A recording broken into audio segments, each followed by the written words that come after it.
All right, so jumping right back in, this is part 2. And if for some reason you just see this beginning right now, stop, go back, because this is immediate run-in to a already existing video. My phone cuts off after 33 minutes, so if I don't catch it, it just creates a wasted 33 minutes. Major unforced error. Like, major unforced error. All right, so we had just gotten done, or we had just finished, properly said. Yeah, your dad's going to get on you about that one. We had just got done. That's awful. We just completed discussing Kerber and Ostapenko. Okay, so we discussed that. So we're going to move into the Serena match against Julia Georges. Yes, Georges, yes. Yeah, I've seen her name spelled G-O, and I've seen it spelled G-O-E, so I hope I pronounced that correctly. Georges, gorgeous. It could be Yeah, gorgeous so, for all you know, but it's Georges, because I've heard it today. So for us, during this match, we were actually sweeping courts. Yes, but we were listening to it, so. Yeah, I was. Yeah, so we woke up and we were going to finish our sets that we compete upon in the morning before we get back and start the grind of the day, and we realized we had like 3 dump trucks worth of sand that had fallen onto the court from a rainstorm, or a thunderstorm rather, that we had the day before yesterday. Anyway, long story short is we didn't get to play that set because we were sweeping the courts. While doing so, we had the Serena match with Georges on Wimbledon Radio, which is an app we have on our phone, which was well done. The commentary was good. Had the English accent, which was nice, and it kind of, we felt the flavor of being there. Didn't watch it. Didn't watch this one.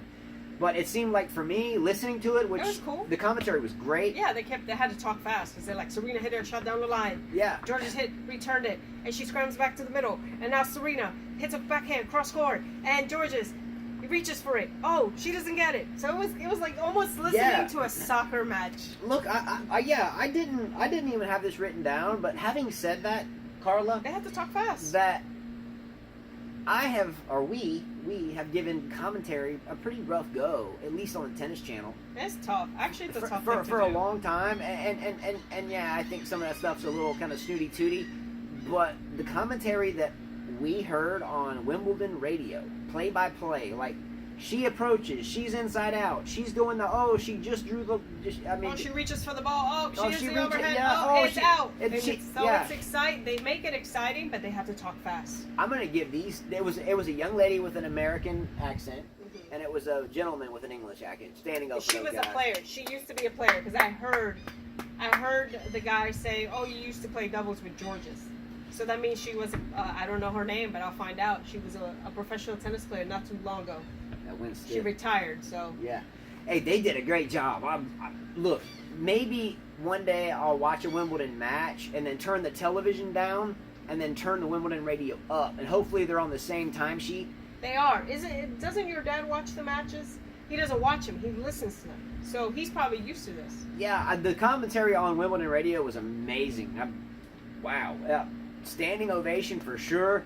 I think I might try to just turn the volume down, and then on the television for US Open, if they have US Open radio, potentially their commentary's as good as theirs. I don't know. Theirs was pretty hard to keep. Yeah, I actually listened to the one Poitras and Nadal, and that was exciting. While I was driving in my car, taking the kids to the dentist yesterday, I listened to that match. And it was fun. Even the kids were enjoying listening to it. Yeah, it was awesome. It really was listening to them today, even though we were sweeping metric tons of sand off with a broom and a broken bucket and a rusty shovel. We got it done, though. Yeah. That's what I'm talking about. Got it done. So, anyway, for me, what I gathered on that podcast or live podcast or whatever. Or live radio. Live radio. I gathered that the match started out, Serena just starting a little slow, but keeping it on serve too early. And then Serena got warmed up, and then, boom, it was over. 6-2. Just like that. See ya. And then came the second set. You know, it's kind of like getting on a motorcycle in the morning. It's like a 2-stroke, and you have to mix the gas and the oil, and you kind of get on it, and you're like, you know, still a 2-2, you're still kind of sputtering a little bit, and then all of a sudden, ring! But we knew that. Woo. Did any of you guys out there think that Georges had a chance? Anyone? I thought she had great sportsmanship. Yeah, I mean, great for her that she made it to the semis, but did anyone really think she was going to beat Serena? Georgia lost 6-2, 6-4. Again, it was 2-2. For me, I'm like sweeping one pile of sand off the court. You know, I'm sweeping one court. She's going to drop a bucket off, and it was like 2-2. It seemed like within 30 seconds it was 6-2. It was fast. I mean, wow, it was quick.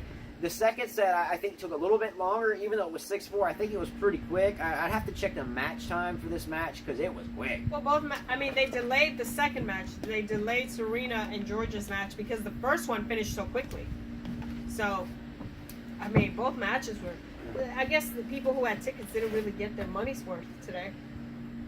Yeah, I would gather that the ticket holders that bought matches or bought tickets for the Serena match got their money's worth, because when people buy tickets for center court to see Serena, they want to see her destroy somebody. No. I think so. No, I mean, even at the U.S. Open, when you go, people are cheering on to go to a third set, or if it's men's, they want to see a 5-set match. They didn't get their money's worth today. I would. But I'm thinking maybe most of them didn't expect to see 3 sets anyways. Okay, so here's a commentary question. I'm curious this is a poll question per se. And the tickets have to be expensive. I doubt they're cheap. They're very expensive. I heard that if you brought your child there and you were going through the store, I've been to the U.S. Open, and I know you can go to the stores and buy, U.S. Open shirts, notes, and whatever, made in probably very inexpensive ways, but nonetheless the price tags are extremely high. Yes. But now this was actually commentary. I think it was from actually Fowler on ESPN, who's a great commentator. I love him. Love Fowler. He's a great football commentator and tennis. Yeah, Fowler does a great... College football. Yeah, love it. Fowler does a really, really great job. So does Dan Patrick. I'm not going to get into that conversation. I'm just saying two fun commentators for me to listen to, and there's a ton of them, but I think Chris Fowler and I think Dan Patrick do a superb job. Anyway, I don't think we get into all that, but I think it was Fowler that brought up the statistic that if you wanted to buy a pair of shorts that looked like the ball boy shorts, it was like 160 pounds for a pair of shorts and like 90 pounds for the shirt, which thus made the shorts and the shirt like 280 pounds, give or take. I may have the math wrong, which equals about 300 American. Just to have a pair. That's okay. They can keep it. So I think it was McEnroe who was commentating with him, and he was like, "Man, I gotta pay that much to look like a ball boy. At least let me look like Federer or something." It'd be cheaper to look like Federer. I don't know. His stuff with Nike was ridiculously expensive. Probably why he changed. I remember coaching at a country club, and they were selling a Federer T-shirt for $80. I'm like, huh? When it was made in China, probably. Well, nothing wrong with China, but I'm just saying they probably spent a couple cents making that shirt, just sticking his logo on it. No disrespect there. I don't think we meant to put it out that way. There's no disrespect to China, but none at all. I'm just saying it doesn't cost that much money. It doesn't cost that much to make it there. Yeah. Anyway, so but that's a lot of money. So, for me though, the Serena win and the ticket holders, I think they got what they wanted to see if they bought a ticket to see Serena play. I think at this point, if you crowded into center court to see Serena Williams play the semifinals, since she's had a baby and so forth, I think they wanted to see her destroy the girl, and I think that the crowd got what they deserved. This was a gladiator pit. It was an arena. There was lions in the den, and I think the crowd got the destruction they wanted. Well, maybe they gave him some strawberries and cream after that. I don't know. I think everybody's getting the match that they wanted. We discussed that in the first video, though. I think we have one of the big three besides Serena, Muguruza, Kvitova, and Kerber. I thought Ostapenko. Well, I don't think many people thought Serena would actually make it to the finals. You didn't. I didn't think she would make it. I picked her to go all the way to the finals and lose to Kvitova, which Kvitova lost early. Look, you are right about I didn't think she would go to the finals. I did pick her to go to the finals on our fantasy team. Oh, you did? Okay. Because I couldn't bet against her, but I did that simply because I knew everyone else in the group would do the same thing. So, did I think she would get there? No. You're right. But I did pick her to go. Right? And when I saw the draw, I knew that her side was a lot weaker than the other side. So, she had a big possibility. So who wins? Does Kerber win or does Serena win? I think Kerber will get her. Oh, really? Yeah. Woo! You gotta explain this. I'm gonna check the camera. Explain it. I think Kerber lost to her. It was close. I think the last match they had. I mean, Kerber looks solid. She's ready to run everything. She's been keeping a low. She's been on the radar. No one even thought Kerber would make it to the finals. She had a bad year last year. Before that, she had a great year. I think she's hungry to win another Grand Slam. She won the Australian. She won the U.S. Open. Why not win Wimbledon? She had a chance before. So it's a rematch. Yeah, but it's not a rematch like the old Serena. It's still not the old Serena. We still don't have the Serena. You know, she's getting there. But I think Kerber's fitter than her, and I think Kerber will win this one. I just think she's going to test Serena. She's going to test her fitness. You think? Yeah. Do I want Kerber to win? No, I want Serena to win. But I'm going to go with Kerber on this one. Don't tell Christopher. Because he's going to try to... He's right behind me by 8 points on the bracket, so he keeps asking me who I pick. I'm going to pick Kerber. Yeah, so our ninth grade son, who is about to be 14, who, in my opinion right now, they're not around and they don't watch this too much, but he, I think, is the best player at this point within our family, and I don't think by just a little bit. I think he's a pretty good step ahead if his serve was a little bit more powerful, and he'll grow into that. But his game, his strategy, his fitness is great. He's got legs like his mother. I don't mean to point that out. I'm not being womanizing or anything by that. She has very strong legs, and Chris has those legs, and he is completely ripped. His mental process is good. All I'm getting at is that he is playing this fantasy team for the first time, and he is very competitive, and he's humble about his attributes, as she has, but he does understand that he's growing into those, and we've made it very, I guess you could say, important on his list of things to remember is to be humble about that. We're going to continue to work no matter what. But he is highly competitive, and he is about 18 points behind. 8 points he was behind 8 last points night. Behind her on this fantasy league team. I have lost it. We've talked about these fantasy teams. I lost it after week 1 by choosing Dimitrov to go deep. Anyway, we won't get into that. So they're in a head-to-head competition right now. So we'll see how that goes. And he has Kerber and Serena in his bracket. We both do, so... Yeah, so... He doesn't know who I'm going to pick, but I'm going to go Kerber.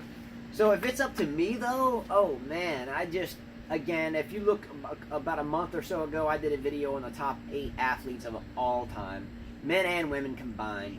And Serena is number 1 on that list for me. Yeah, she's number 1 for me as well. She's number 1 for me, so I cannot bet against her, even in my mind, to lose. I hope Serena gets it done. I want Serena to win, Justin. Go! But I think Kerber's going to get her just because she's been in the game. She's fit. She didn't have a kid. She's playing well. She's got nothing to lose. Serena's got more to prove than Kerber. So good luck, Kerber. I think it's going to be a very long day for you. I think Serena is going to just maybe slow start. You might even win the first set. It'll be a 3-setter. It could be. But it'll be a 3-setter. I think it'll be similar to the Georges match today. It might be on serve. Look, if Stoja could beat Serena, why couldn't Kerber? There's been many other players that beat Serena. She's not the old Serena still. Yeah, I think sometimes when you roll off so many majors in a row and you finally lose one, sometimes we tend to get complacent as human beings. I don't think she's going to be complacent here. I think she destroys Kerber. I don't think she'll destroy her. I think she... And if she does, good for her. Mark it down. Serena destroys Kerber. Mark it down. All right? Men's semifinal reminders. We talked about this yesterday. I'm just going to review them real quick. We have Anderson and Isner. She discussed that she liked... I like Isner to win, but I'm picking Anderson. I want Isner to win as well, but I'm picking Anderson on paper. Nadal, Djokovic. Who do you like? Come on, how can you even ask that? She likes Nadal. I have spoken about Djokovic winning this tournament since before it started. Check out the previous videos. I'm not kidding about that. From what I've seen from Nadal, I think he will probably win this match. However, only because I was bitten by dropping another player of mine early in this fantasy season. I'm not going to drop off my thoughts that are shared by... hold on. Rajesh Kumar. That Djokovic makes the final. I'm with Rajesh. I'm taking Djokovic to win this match. Other tennis news, by the way. So we had Heather Watson that was fined for yelling out stupid, the word stupid, at her tennis match. She came back and indicated in a statement that there's people from all over the world that shout way worse words in different languages and nothing happens. Do we agree with that? Do we agree she gets fined for saying stupid? Which to me, No, she shouldn't get fined. That's that's stupid. Yeah, that's stupid. No, come on. I've heard a lot of Spanish players say a lot of bad words, and they never get fined. No. Come on now. I've heard players, talk bad to the umpires. They don't get fined. Yeah. Come on. I've seen people hit tennis ball girls and tennis ball women. They don't get fined. Stupid.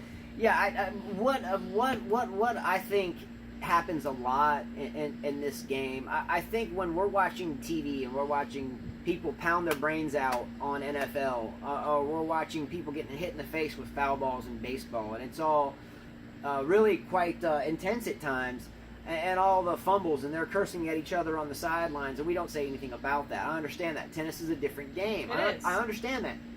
However, I hope that everyone knows, if you don't know anything about the minds that are going, or what's going on in the minds of people on the tennis court, they're expected to be so calm all the time, and I agree you should have the discipline and the humility to be calm all the time. But sometimes when you got, whether it's $500,000 or $2 million or nothing, and just pride out of the recreational tennis court, sometimes you just get mad. Yes, you do, and you just get mad. It comes out. And it comes out. We're humans. We're human beings, and believe me, the mentality behind a tennis player and the thick of things is no different than 5 people scurrying for a darn fumble underneath a massive just ransack. I just want to tear your arms off to get that football. Or a receiver going to catch a ball, and I just want to just nail you. Believe me, when you're playing tennis, when I'm playing her, I just want to kill you. Like, destroy you on the court. Well, same here. When he approaches the net, I don't think, oh, that's my husband. I'm going to slam that ball in your face. I just want to just absolutely kill her on that court. Sorry. It could be my best friend on the other side of that court, and I still want to beat you. So, that's a discussion topic. Heather Watts being fined for calling someone stupid. That's dumb. Maybe that's very stupid. Sorry. Yeah, maybe before we should call fines on people for saying stupid, maybe we should make it a rule now that the umpires, or get like some computer to listen to get a translator. Yeah, get an algorithm. I'm sure they can do that. Yeah, and like if someone says like whatever it is and it's a 4-letter word in another language, make it. But you know what? A lot of these umpires are multilingual, trilingual. Some of them. So I'm sure they hear it. Either way, when you're in battle, and tennis court, believe me, is just like a football field or just like a baseball field, or just everybody wants to win, and at that level, you're going to fight to win. And when you get broken or you lose a point you should have won, it's coming out. And yeah, some people hold it in better than others. Yeah. But don't fine her for saying stupid. Yeah, that's kind of dumb. That is dumb. Moving forward, I'm not going to discuss this because everyone, in my opinion, is innocent until proven guilty. But there's been talk about Fernando Verdasco and his double partner Marrero being brought up on potential match fixing after they were heavy favorites to win the match. I think I have this right. Heavy favorites to win the match. People start betting online the other way, changes the odds, draws the eyes of the house, which, by the way, when gambling happens, the house always wins, generally. And if the house doesn't really win, then generally the house will look into why they lost. Yeah, they're going to investigate. They're going to investigate that. So when you have a favorite that all of a sudden is not the favorite because a whole bunch of people are betting stupid money that this underdog all of a sudden is going to win, that changes the odds. And the house sees that, and then says, hey, wait a minute, let's look into this match. And then to have the odds that swung at the end of the day win the match that they were, in essence, by the odds supposed to lose. All I'm going to say, that's really dumb if it actually happened. If it didn't happen... Can you be any more obvious is the thing? If it didn't happen, it didn't happen. I'm not insinuating it happened. I'm just saying, if it did happen, I'm surprised Verdasco... I have a hard time believing that, Justin. Verdasco? He's a guy with millions of dollars because he's been successful at singles. I've never heard of the gentleman Marrero, no disrespect. I'm sure he's a great guy, and if it doesn't happen, he doesn't even deserve to be talked about. But Verdasco? I would be shocked if this was true because of Verdasco. Verdasco has been around a long time. And very successful. No problem. Very successful. Why would he need money, more money? I guess we don't know the answer to that. Everybody has problems. The thing is that everything always comes out, so hopefully this is not true. I hope this one isn't true. I'm not going to get into it. I'm not even going to read the story. I just know I've heard about it about 20 times. And I hope that for Dasco and his double partner, it's not true. And I hope it was just a fluke thing because some oil tycoon wanted to bet a lot of money on a stupid match in the wrong direction that no one would ever bet on anyway. With the World Cup going, you might as well bet on that and do some research. You know, they should take that out. Betting on tennis. That's so yeah, stupid. Why would you want to bet on That's doubles? so stupid. Take out tennis betting. Yeah, you don't need that. Come on, don't ruin the game. Yeah, well, it's even further suspect because why would you want to bet on doubles anyway? Yeah, I mean, I would. If I were them, I would eliminate betting on tennis. I think it's like betting on golf. Well, I can see Do they that even have because that? you can. Yeah, they have that. That's dumb. Betting is a terrible thing. Sorry. Sure, bet on putt. I'm gonna bet that bird gets that fish. That's terrible. Look, I bet I can do more push-ups than you. I bet I'm gonna beat you. Well, that's not a bet. That's a fact. You can do more push-ups than me. You're supposed to. Let's go. All right. But I'll hang in there. So we just mentioned that Jamie Murray, Andy Murray's younger brother, made it to the mixed doubles semifinal. So I think I'll reiterate on past video. Great job for those two. Yes, his partner's Azarenka, so that's great. Good practice for Azarenka. You know, get her more fit for that U.S. Open coming. All right, so we're getting to the end here. So Carla had a good question earlier, and she didn't even mean for it to be a topical question. She just said it, and I said, you know what, that'd be a good question. So she was kind of griping about, you know, where was the Zverevs and where was the Koric's that we've watched for now quite a bit of time, as we watched Dimitrov and said the same thing years ago. Why hasn't this upcoming younger group broken through? Why has it yet to be that the younger Zverevs and the Koric's and the Shapovalovs, even though he's still very young, even Kyrgios, you got Kyrgios, the Ranicks even. Yeah, you got Raonic. We've heard for so long. I mean, you've got a lot of young players that haven't really done much. Yeah, and there's many more. Why haven't they broken through? And I don't mean won a major necessarily. I mean make a quarterfinal consistently or make a semifinal consistent. I'm not saying they have to beat Federer, Nadal, or Djokovic or whatever. But they're getting older, and I still have not yet seen a younger generation player that has gotten consistently right there and then consistently just lost to one of those three or four. I think it's inconsistently you get one of them there. They go deeper in some tournaments that some other players don't play. But that's a great question. I didn't research. Well, but you know what, though? It's not just for the men's, it's for the women. Why are the younger generation not making it further into the Grand Slams? Why is it that the veterans aren't? Are they not better prepared? Is it Are coaching? they not fit enough? Fitness? Because back in our days, we had teeny boppers that were making the finals. Yeah, 16, 17 making finals. And now you don't see that. Maybe it's cell phones in their hands? You had distractions? No, Martina Hingis, who won Grand Slams. Capriati? Capriati. No, she was hot, but she didn't win a Grand Slam. What about Tracy Austin was really young? Yeah, Tracy Austin, Chris Evers, Steffi Graf. Who else? Serena won her first Grand Slam at a young age. I think she was like 18, 19. What about Venus? Venus as well. So Federer, you had, all these guys. Sampras won his first major when he was 19. Becker, 17? But why has that changed? Why are the veterans still in tennis? Why are they lasting longer? Why is the younger generation not beating them? Yeah, this is a great question. Is it the day in which that we live is just consumed with kids being distracted by things? I don't know. Are the veterans preparing better? Are their bodies lasting longer? Are they being smarter about tennis? Yeah, or are they being smarter? What is it? So comment about that. We didn't even get into the reasons there. Think about it. Think about it. Men's semis, right? Nadal is what, 31, 32? Anderson is 33. Anderson's 36. No, he's not. You I sure? looked it up today. He's 32 or 33. Isner is 32 or 33. They're in the same age. They played college tennis. You are correct. Wait a minute. I think he's 36 though, but we'll see. No, he's not. I looked it up today. And then you have Federer? Djokovic, who's also 30, 31. I'm saying those four guys are in their early 30s. And Federer's 36. Well, yeah, but he's not in the semis. I'm talking 37. He's going to be 37. He's going to be 37. And then you have the women's tennis. Well, Serena is, 31? Something like that. Kerber's like 29. Yeah. Then you have, who's on the other side? Well, that's the women's final. Ostapenko's young. Ostapenko was young. Okay, so she's like 19, 20. So she was the only one that pulled through. But you had Georges. She's also a veteran. She's in her late 20s or early 30s. Yeah. So why the veterans always, we see this a lot in tournaments. Agreed. So what is it? I don't know. But comment about that. For me, another comment is why is it that, again, and I'm not going to dwell on this, but here we are, the United States, supposedly the richest country in the world with with all the facilities and all the trainers and all the medicine and all the physios and all the psychologists and everything else, why is it that a country like Belgium can put out Hennen, what was it? Weissers. No, it was Van Uytvanck. Van Uytvanck, yes. Van Belgium, Uytvanck, yes. And then also their soccer team, a small little country. Now they got a soccer team in the thick of things in the World Cup. So all I'm saying is, how is it that these small places can put out, spectacular teams and players? And wait a minute, no, Goffin's German, never mind.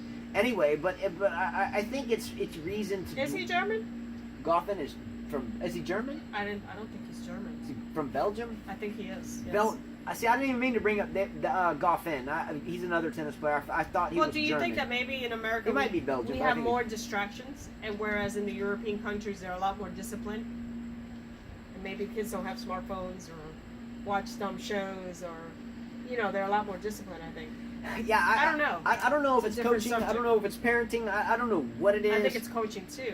Or distractions that we allow the young and upcoming players to be okay with. Like they get off the practice court and they go, "I wonder if someone liked the way I looked in practice." And I don't know what it is, but I tell you one person that probably has a good idea of what to respond, and that's our rule. Well, he gets a lot of international players, yeah, so he would know why. Because why? Here's another topic: why are all the international players taking over the scholarships? Why are American kids not getting these scholarships? Why? I would love to know this. I know the answer. Look. In your opinion, what is your opinion? Why do I always see when I go to Mobile Tennis Center, I see them playing, the college tournaments, the finals, and almost every kid speaks Spanish or another language, and they're not American.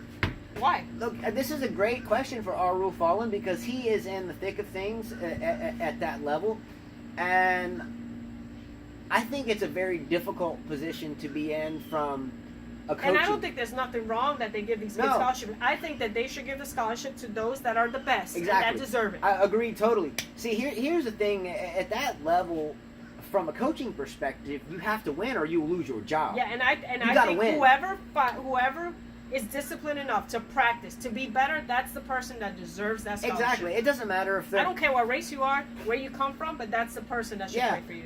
For me, it doesn't matter if you're from Antarctica, Greenland, Nigeria, Afghan. I don't care where you're from. If you can play the game and you're intelligent enough to go to school, you deserve it. Exactly. Because let's look at it. If you're the coach and you don't win, guess where you're going to go if you don't win? They're going to kick you down the street. Yeah. So...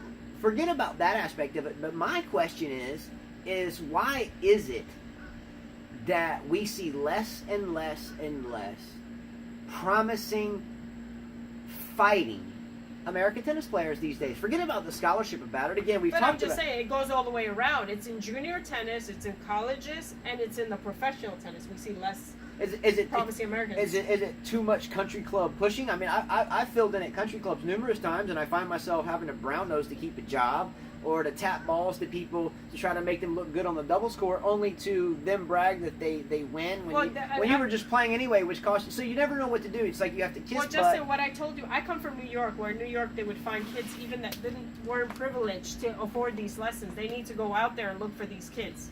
They need to go out there to these neighborhoods that they would never thought that they can make an athlete or a tennis player. Yeah, I mean, no disrespect, and I'm going to move on from this. No disrespect from me to any type of country club setting here, but I coached at many.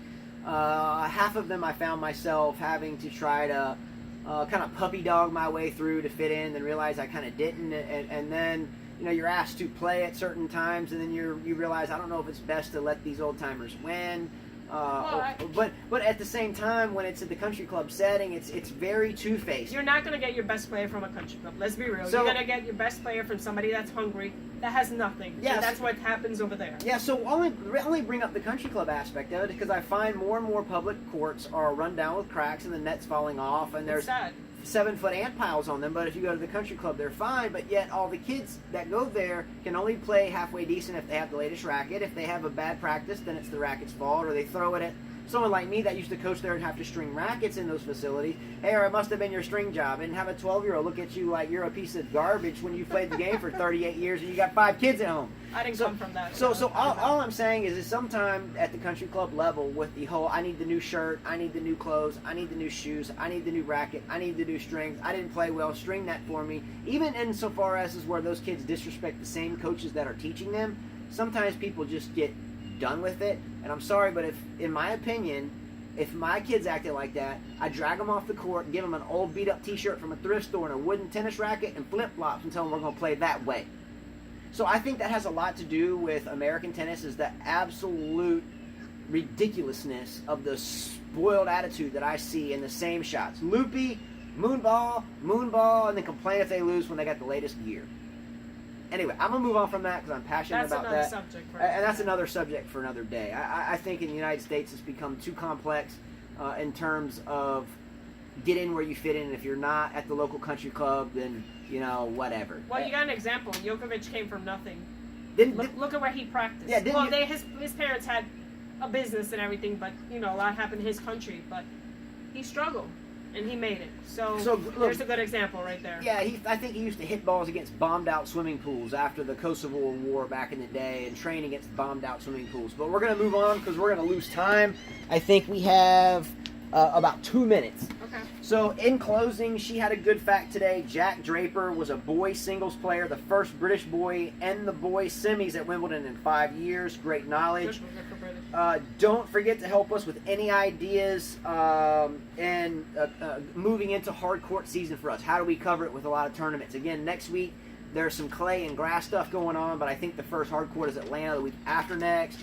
As always, thanks so much to everyone. Keep the comments going. Keep them coming. They keep us focused on the next day's show. And also, if we have some downtime between tournaments coming up, topics and discussions, we'd love to do. Let's get it going.